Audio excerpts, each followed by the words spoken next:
What's up? Sabi ko naman sa inyo, hindi kayo magwagi sa amin sapagkat may Diyos kami. Oo. Victory! Double victory, mga kadidiis natin dyan sa makansulok ng mundo. Si Tatay, interim na lumalaya. Si Inday Sara, nagwagi sa butuhan sa Senado at binasura ang impeachment. Wala kayong magagawa talaga, mga ulupong. Kayong mga ulupong dyan na mga senators na bumuto, kayong Bultis 5 and family. Bultis 5 and family. Puntivirus at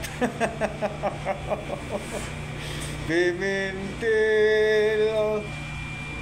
Na na na na na na na na na na na na na na na na Bultis 5 Bultis 5 and family. Pimentel, Puntivirus,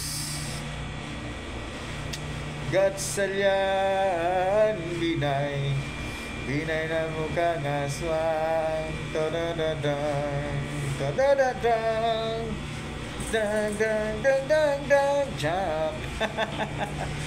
Diba, hindi talaga kayo magwagi, guys.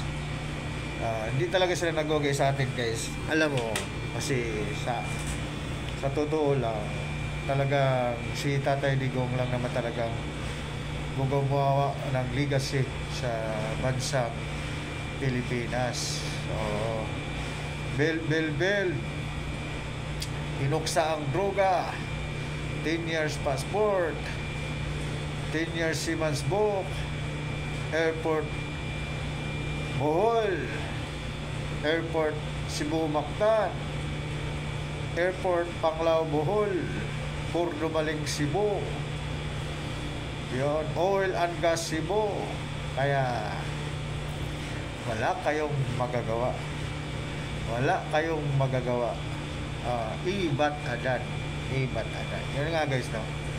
Talaga namang nung mga panahon tayo umiiyak, ngayon tayo naman ay tumatawa sapagkat hindi naman sa kanila ang victory palagi.